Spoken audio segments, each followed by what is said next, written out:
లష్కర్ బోనాలు ధూమ్ధామ్గా మొదలయ్యాయి. పోతురాజుల డాన్సులు, శివసత్తులతో సికింద్రాబాద్ ఉజ్జయిని మహంకాళి ఆలయం హోరెత్తిపోతోంది. అమ్మవారి దర్శనానికి భారీగా భక్తులు తరలి వస్తున్నారు.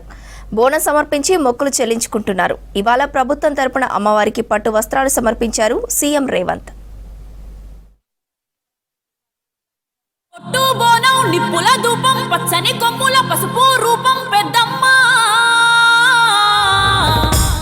నగరంలో ఆషాఢమాసం బోనాల ఉత్సవాలు వైభవంగా జరుగుతున్నాయి. సికింద్రాబాద్ ఉజ్జయిని మహంకాళి అమ్మవారి బోనాల జాతర ఘనంగా ప్రారంభమైంది. తెల్లవారుజామున 4:10 బ్రహ్మ ముహూర్తంలో అమ్మవారికి ప్రత్యేక పూజలు చేసి బోనాల ఉత్సవాలను ప్రారంభించారు పండితులు.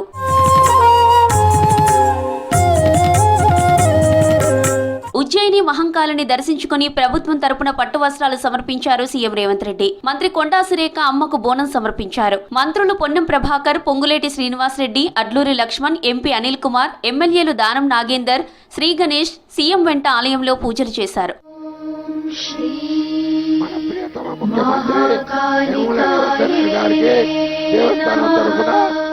తెల్లవారుజామున అమ్మవారికి కుటుంబ సమేతంగా తొలి బోనం పట్టు వస్త్రాలు సమర్పించారు మంత్రి పొన్నం ప్రభాకర్. భక్తులకు ఎలాంటి ఇబ్బందులు లేకుండా ఏర్పాట్లు చేశామన్నారు. చారిత్రాత్మక లష్కర్ బోనాలు ఘనంగా జరుగుతున్నాయన్నారు. జూన్ 26 నాడు గోల్కొండ జగదాంబ మాత తొలి బోనంతో ప్రారంభమైన ఈ ఆషాఢ మాస బోనాలు 1న బల్కంపేట ఎల్లమ్మ కళ్యాణము. ఈరోజు చారిత్రాత్మకమైనటువంటి లష్కర్ బోనాల దినం. ఈరోజు మరి ముఖ్యమంత్రి గారు కూడా స్వయంగా దర్శించుకునేటువంటి ఈ రోజు ఉదయం మంగళ హారతి తీసుకున్న తర్వాత భక్తులకు దర్శనం ప్రారంభమై సర్వేజన సుఖినభో అందరూ బాగుండాలని కోరుకుంటూ ఉజ్జయిని అమ్మవారిని దర్శించుకున్నారు మంత్రి సీతక్క. సీఎం రేవంత్ రెడ్డి ప్రజా సంక్షేమ నిర్ణయాలతో అందరి కుటుంబాల్లో సంతోషాలు కలిగేలా దీవించాలని అమ్మవారిని మొక్కుకున్నానని చెప్పారు మంత్రి సీతక్క. కాబట్టి రాష్ట్ర ప్రభుత్వం కూడా ముఖ్యమంత్రి గారు, అదే విధంగా ఎండోమెంట్ మినిస్టర్ సురేఖ గారు, మా ఇన్ఛార్జ్ మినిస్టర్ పొన్నం ప్రభాకర్ గౌడ్ గారు ఇక్కడ అన్ని ఏర్పాట్లు చేసి వారు దాదాపుగా 1-2 నెలల నుంచి పర్యవేక్షణ చేసి నిధులు కేటాయించడం జరిగింది. భక్తులు కూడా సాఫీగా వచ్చి మరి తల్లికి మొక్కులు చెల్లించుకొని పోతా ఉన్నారు. చాలా సంతోషం.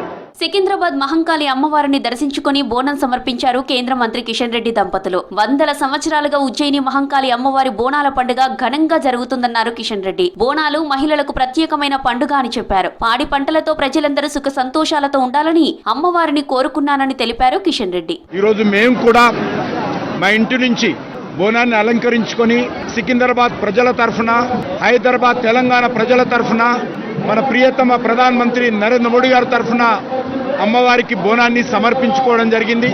గతంలో ప్రకృతి వైపరీత్యాలు వచ్చినప్పుడు, విష జ్వరాలు వచ్చినప్పుడు ప్రజలందరూ కూడా ఆ రోజు బోనాన్ని సమర్పించుకొని అమ్మవారి యొక్క ఆశీస్సులతో ఆ యొక్క విష రోగాల నుంచి బయటపడడం జరిగింది. అమ్మవారి దర్శనానికి భారీ సంఖ్యలో భక్తులు తరలి వస్తున్నారు. మహంకాళికి బోనం సమర్పించి మొక్కులు చెల్లించుకుంటున్నారు. పోతురాజుల విన్యాసాలు, శివసత్తులతో ఆలయ పరిసరాల్లో ఆధ్యాత్మిక శోభ సంతరించుకుంది. భక్తుల రద్దీ ఎక్కువగా ఉండడంతో ఎలాంటి ఇబ్బందులు కలగకుండా పటిష్ట బందోబస్తు ఏర్పాటు చేశారు పోలీసులు. సుమారు 2500 మంది పోలీసులు బందోబస్తు నిర్వహిస్తున్నారు. Law and order, she teams, task force సిబ్బంది బందోబస్తులో పాల్గొంటున్నారు. ప్రత్యేకంగా 200 సీసీ కెమెరాలు ఏర్పాటు చేసి కమాండ్ కంట్రోల్ రూమ్ నుంచి పర్యవేక్షిస్తున్నారు.